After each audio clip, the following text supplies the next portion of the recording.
Is Siri actually better than ChatGPT and Gemini now? The answer might surprise you. I've been testing out the new Siri with the iOS 27 beta, and I have some thoughts. But before we go into that, we need to talk about how we even got here. About a year and a half ago, Apple announced a bunch of AI features in iOS 26. The most interesting one was personal context, which would have basically made Siri so much smarter because it would tailor responses based on what it already knows about you. This feature unfortunately never made it to iOS 26, but at this year's WWDC, Apple announced something way more exciting, and this time, all the demos were actually live. It's called Siri AI, and basically, Siri has been completely rebuilt from the ground up to better compete with ChatGPT, Gemini, and Claude. Now, you've probably seen some videos where people are claiming that the new Siri is just Google's Gemini with a different name, but that's not exactly true. Siri AI uses the next generation Apple Foundation model, which was created with a deep collaboration between Apple and Google, but adapted to run on device and on servers using Apple's private cloud compute. Siri AI and Apple Intelligence take the Apple Foundation model and combine it with core technologies like Spotlight Index,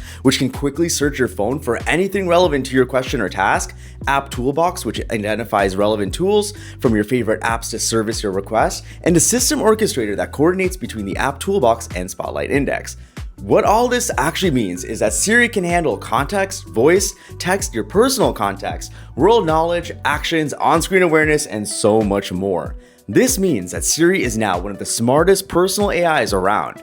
It can provide the most up-to-date answers on virtually any topic. By using world knowledge, it can keep conversations going so that they feel natural and you can go deeper into topics. And you can also ask it about what's on your screen. For example, if you're looking at a photo or a web page, Siri can understand what you're seeing and answer questions about it directly.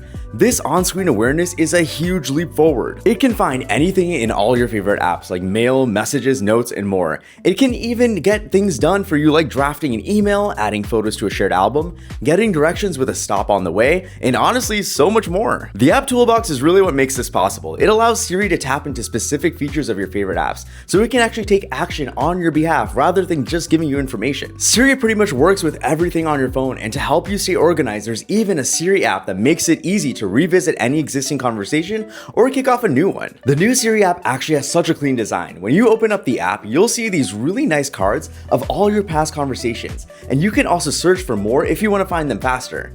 When you want to start a new conversation, just tap the right icon in the bottom right. From here, it's pretty much just like ChatGPT or Gemini. You can type your question, add pictures or files if you want to add even more context, and hit send just like an iMessage to kick off a conversation. What I really like about this app is how it organizes information so well. It's also so direct. I think other apps get a bit too chatty, which can come off a little cringy, whereas Siri just gets to the point. Let's say I want some help to plan a trip to Madrid. I can ask Siri based on everything it knows about me to give me some tips on what I should see and do. Since Siri has personal context, it knew I went to Madrid a few years ago and is suggesting I either explore some new neighborhoods or revisit spots where I took a bunch of pictures. It also knows that I love to create travel content and gives me suggestions based on that. I can even ask it to show me some visuals of places I haven't been in Madrid that it thinks would be great for content. The UI is actually so well done with visuals, and I just appreciate how to the point the suggestions are. I can also follow up by asking, based on what it knows about my food preferences, if it can suggest restaurants it thinks I'd enjoy. Siri knows I love Indian food and spice, but since I'd be in Spain, I want to eat Spanish food. So let's see what it suggests. Siri pretty quickly shows me some of the top restaurants I should check out. I can also ask it to create a 7-day itinerary, and it does it pretty quickly. Now, you could also ask ChatGPT or Gemini to do the same thing for you, but the difference is with Siri AI, because it knows everything about you already, it can really tailor the results to you so that it's most helpful. That's what makes Siri AI such a game changer. Siri gives you answers really quickly and really does tailor them to you.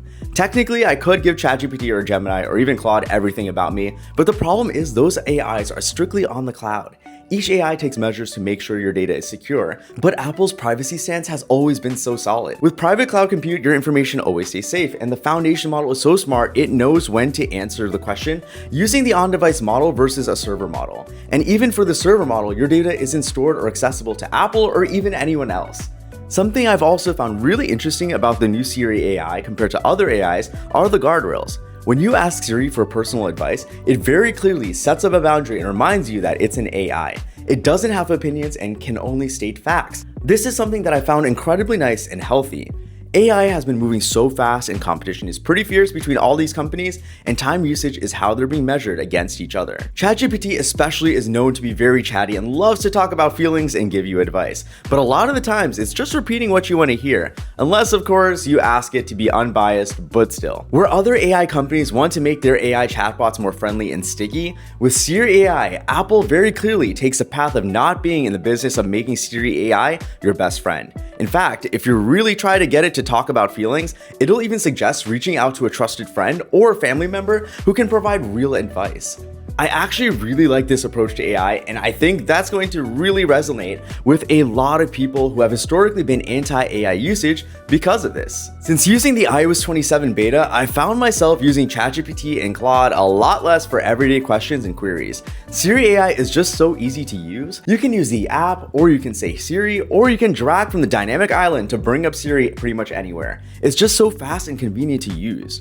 For things where I want an AI agent to do deeper research, I still do use Claude and ChatGPT, but for my everyday usage, Siri AI has pretty much taken over. I'm actually seriously considering canceling my subscriptions to other AIs because Siri AI has actually been so good. The crazy thing about all of this is that we're only on beta 3 right now. Siri AI will be out in the fall, and with the progress Apple is making right now, it's seriously so impressive. I want to hear from you though. If you've been using Siri AI in beta, are you also seeing that it's replacing other AIs for you? And if you haven't tried out the new Siri, are you excited about using it when it's out with iOS 27 later this year? Let me know in the comments.